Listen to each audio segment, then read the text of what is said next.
Bonjour à tous les amis, alors un petit manusolage sur la valeur des choses. Je voudrais vous parler de la valeur des choses en général. Donc ça va être forcément lié un peu à l'argent tout ça, mais vous allez comprendre. Alors je pense à ça parce que je viens de croiser une amie, Joanne, 4 ans, voilà, qui promène son chien avec sa grand-mère tous les matins, enfin pratiquement, quand il n'y a pas école, ou enfin voilà, bref. Assez souvent on la croise en forêt. Lors de mes balades quotidiennes. Et elle vient de m'offrir, trop mignon, un dessin. Et du coup, je repensais à ça, quelque chose que j'avais entendu à propos des dessins d'enfants.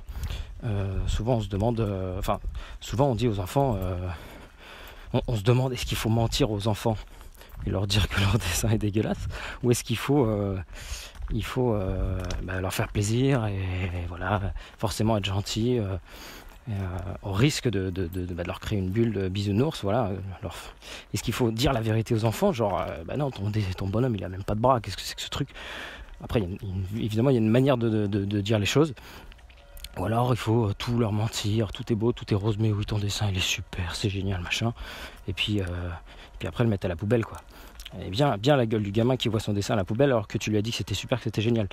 Non, il y a quelque chose qui est beaucoup plus intéressant avec les dessins d'enfants, c'est de leur dire, toi, qu'est-ce que tu penses de ton dessin? Comment toi tu le trouves? Est-ce que toi tu es fier de toi? Et il n'y a que ça qui compte. Alors je m'imaginais dire ça à Joanne, évidemment je ne l'ai pas fait. On est parti comme ça, elle m'a même pas demandé ce que j'en avais pensé, elle était juste trop contente de m'offrir un dessin. Mais j'ai imaginé tout ça après, toute cette scène. Et du coup, je me suis dit que j'aurais pu lui dire ça. Toi, qu'est-ce que tu en penses de ton dessin? Est-ce que toi, tu es fier de toi? Et puis, j'ai pensé que dans tous les cas, ce qui comptait vraiment dans ce dessin, c'était pas le dessin en soi. Ce que je lui aurais répondu, c'est que dans tous les cas, moi, je serais content. Peu importe. Après, j'aurais pu développer et lui donner des avis sur son dessin. Effectivement, il manque des bras. Le déjeuner du bonhomme, on ne sait pas trop ce que c'est. Ça ressemble à des cailloux. Voilà, donner des avis. Alors, est-ce que ça, c'est pertinent pour un enfant de donner des avis comme ça? Pourquoi pas donner des conseils bienveillants, des petites astuces, sans être méchant. Juste dire, comme un ami, comme un adulte. Moi, je pense vraiment que les gamins, il faut arrêter de les prendre pour des cons. Et il faut les considérer, j'en avais déjà parlé il y a quelques années, les considérer pratiquement comme des adultes. Évidemment, il y a des limites, évidemment, ils ne sont pas finis physiquement, mentalement, le cerveau est tout frais, jusqu'à 25 ans. Jusqu'à l'âge de 25 ans, notre cerveau n'est pas fini. C'est un truc de malade. Donc, évidemment, ils ne sont pas égaux aux adultes, mais n'empêche qu'en termes de respect, on parle tout le temps d'égalité homme-femme, machin. Moi, j'aimerais bien qu'on parle un peu plus d'égalité enfant. Alors, dans l'égalité homme-femme, moi, je suis pas du tout pour la théorie du genre, pour tout mélanger, les sexes n'existent pas, tout ça. Moi, je suis pour une égalité de respect, mais dans la différence. Que les différences s'expriment pleinement. Donc pour les enfants, exactement pareil. Un enfant a le droit de s'exprimer pleinement. On est parti un peu, la valeur. Bon, bref, c'est intéressant quand même, je pense.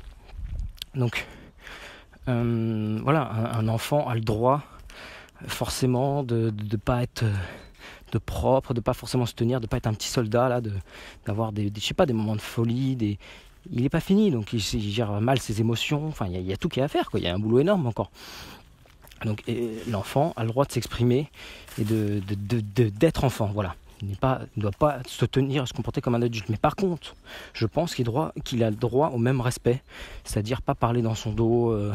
Voilà, moi je déteste parce que je m'en souviens encore. Je déteste voir ça parce que je m'en souviens encore du mal que ça me faisait. Je pense que tous les adultes ont oublié ça, ou alors ils ont échappé, je sais pas, mais quand on parle à la troisième personne devant un enfant, ah mais lui, il ou elle ou ça, qu'on les considère pas, tu vois, qu'on les regarde à peine, qu'on leur dit pas bonjour, tout ça c'est horrible. Quand t'es gamin, tu le ressens, t'es là au milieu du monde et tu te dis mais et les gens ils me voient, wow, je suis là, vous parlez sur moi là, comment ça je fais pipi au lit, pourquoi tu balances des secrets comme ça, on peut garder ça entre nous et tout.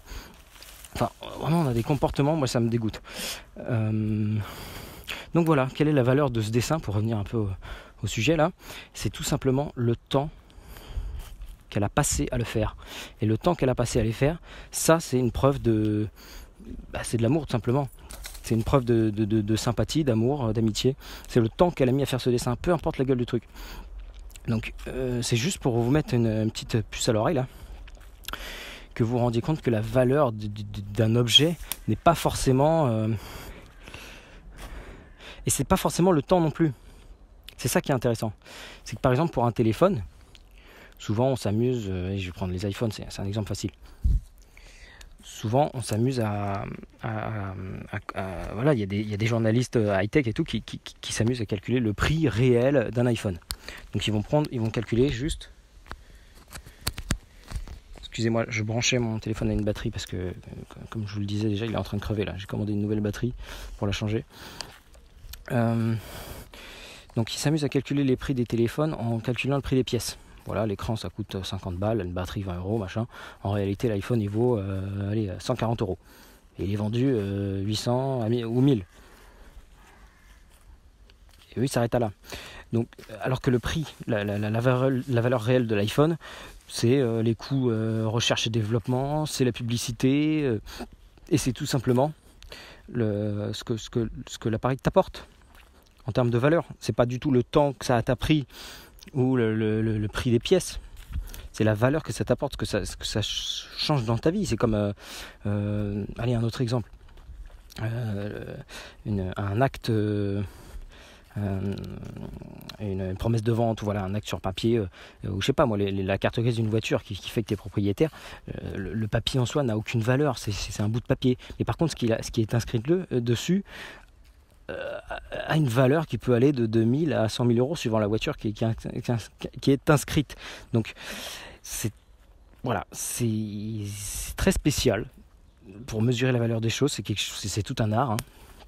C'est pour ça que ça crée des débats et des guerres sur mais ça vaut pas son prix, un iPhone vaut pas son prix, telle voiture vaut pas son prix, ça vaut c'est un bordel, hein, moi je suis d'accord, hein. J'aime pas forcément ça, mais c'est comme ça, hein, c'est le prix de l'offre et la demande, enfin tout ça c'est vraiment de l'économie, c'est des sujets assez complexes et en même temps assez simples, enfin c'est comme tout quoi, il suffit de se mettre le nez dedans et d'apprendre. Donc voilà, je voulais... Faut que je vous parle d'un nouveau truc aussi que j'ai découvert, c'est c'est le métamodernisme. Voilà, c'est une philosophie. Je vais vous mettre un lien en description d'un youtubeur qui en parle. C'est génial. Il a mis un mot sur ma philosophie. Voilà, je ne savais pas encore où j'étais rangé. Ça y est, apparemment je serais métamoderniste. Et du coup, je vous invite à regarder la vidéo. Vous allez comprendre. Pour comprendre ce que je vais dire, mais que voilà, moi je relativise tout comme ça. À la fois, vous voyez un peu la complexité des choses, rien n'est blanc ou noir, c'est le principe même de cette chaîne, ça va être une chaîne de métamodernisme. Voilà, maintenant je peux le dire et je vous invite à regarder sa vidéo pour comprendre. Et je pense que c'est vraiment ça, enfin je me suis trouvé un courant philosophique là, mais en gros, à la fois, en fait ça dépend. C'est compliqué, hein. J'improvise complètement, je suis désolé, hein. En plus j'ai pas beaucoup dormi, c'est un peu compliqué, mais en ce moment c'est le bordel. En gros, la valeur de ce fameux dessin là, qui est l'amour. Bien souvent on a l'impression que ça c'est aussi la semaine de 4 heures. Voilà, c'est assez bien détaillé dans la semaine des 4 heures, mais qu'en gros, comme je vous le disais, la valeur n'est pas dans le temps. Et j'ai énormément de mal à expliquer, mais je suis vraiment désolé parce que c'est tellement complexe que je dis tout et son contraire, mais parce que c'est tout et son contraire. Alors, donc, on va replacer les choses. À la fois, un appareil, un téléphone comme un iPhone par exemple, sa valeur n'est pas dans le temps qu'il a pris à être fabriqué ou le prix des pièces. C'est une valeur un peu basée sur, comme je vous le disais, sur ce que le produit apporte en soi, la qualité, l'excellence, la finition, le fait qu'il n'y ait pas de bug, enfin voilà, tout ça, c'est à prendre en compte dans la valeur du produit. Ou alors tu peux acheter tout simplement, quand on achète une montre ou un truc de luxe, ça peut être tout simplement acheter une image, voilà, s'acheter une image, voilà, j'ai les moyens de m'acheter une montre à 50 000 euros, voilà, je suis riche, tout ce que j'ai acheté c'est une preuve de ma richesse, Comme il y avait d'un temps, à un moment donné sur iPhone, là, des applications, un petit malin qui avait vendu une application là, avec des diamants, là, et il vendait ça 1000, 2000, 1 million d'euros, et tu avais juste un diamant sur ton téléphone, et c'était juste pour s'amuser et montrer qui était le plus riche. Enfin, je suis d'accord avec vous, c'est assez débile, hein, mais bon, s'il y en a qui ont de l'argent à perdre. Et du coup, avec cette histoire de valeur là, en mélangeant tout, en pensant que c'est le temps qui fait la valeur des choses, on se dit que, par exemple, bah voilà, moi j'ai beaucoup travaillé, j'ai travaillé 40 heures cette semaine, ou j'ai travaillé, je sais pas, 10 heures aujourd'hui. Ouais, mais 10 heures pourquoi? Parce que l'exemple qu'on donne souvent là, dans la semaine de 4 heures, c'est si tu passais, je sais pas moi, 24 heures à pousser la tour Eiffel. À pousser, avec, voilà, un des 4 pieds de la tour Eiffel, à pousser dessus comme ça, pour essayer de la faire bouger. Pendant 24 heures, tu as bossé comme un malade. Ok, tu as transpiré, tu as poussé. Mais quelle valeur tu as apporté, quel résultat tu as apporté? C'est tout à fait le problème de notre société où on a voilà, on est payé à l'heure fournie, mais pas du tout au résultat. Hein. Voilà, tu es payé 35 heures par semaine, peu importe ce que tu fournis comme résultat, ça change rien. Donc ce que je veux vous faire comprendre, c'est que ici, dans mon dessin, on pourrait dire la même chose. On pourrait se dire, la valeur de ce dessin, comme les dessins d'artistes, là, hein, c'est un dessin d'enfant en l'occurrence, mais limite ça marche encore mieux avec les grands artistes, là, ou les grands artistes ceux qui font des taches de peinture là, sur des toiles blanches et qui vendent ça des millions. Donc voilà, oui, la valeur, elle est dans qui l'a fait, le temps que ça lui a pris ou pas du tout. Hein. Quand tu fais une tache bleue, ça prend 2 secondes. Moi, je pense vraiment que la seule valeur qui compte en termes de temps, c'est celle de l'amour, justement. Je vous parlais de l'amour que la petite Joanne a mis dans son dessin qu'elle m'a offert. Je sais qu'elle a pris le temps de faire un dessin juste pour me faire plaisir. Voilà. Alors que quand tu bosses 8 heures par jour pour un patron, c'est pas de l'amour que tu lui donnes, c'est simplement ton temps que tu gâches comme ça. Tu n'apportes aucun amour autour de toi. Alors attention, c'est possible. C'est possible. Et je le faisais de temps en temps. Moi, quand j'étais livreur de fruits pendant 4 ans, j'essayais de mettre de l'amour dans ce que je faisais. Ça, c'est quelque chose qu'on entend chez les saints. Alors, je sais plus. Là, de tête, là, je ne peux plus vous donner les noms, mais dans les saints chrétiens, dans les saints catholiques, ce conseil est souvent donné. Et je vous le donne, c'est de mettre de l'amour dans ce que vous faites, peu importe ce que c'est. Donc effectivement, vous pouvez avoir un boulot de merde, genre livrer des fruits, mais il va y avoir une grosse différence au niveau énergétique, au niveau de ce que vous donnez au monde, si vous mettez de l'amour dans les toutes petites choses, des choses très simples, genre balader son chien, voilà, dire bonjour à la boulangère, je sais pas moi, quelqu'un vous demande quoi que ce soit, l'heure ou un service, votre grand-mère vous demande un service machin. Je sais, c'est pas facile forcément, hein, mais Là, vous pouvez vraiment. Je parle vraiment là là, je parle de manière ésotérique. Vous pouvez vraiment transcender même la chose la plus insignifiante, mettre de l'amour dedans. Alors attention, faut pas tout mélanger. Je suis métamoderniste, je mélange pas tout. N'allez pas frapper la gueule, tabasser la gueule à quelqu'un, ou tuer, ou violer, ou je sais pas quoi, et dire que c'est de l'amour. Ça marche pas comme ça. De toute façon, si c'est un amour sincère, vous ne pouvez pas faire de mal aux autres. Ça marche pas. Mélangez pas tout. Mais voilà, vous pouvez mettre de l'amour dans les toutes petites choses. Je sais que Joanne a mis de l'amour dans ce dessin. C'est ça qui lui donne sa valeur. Mais c'est pas le temps qu'elle a pris.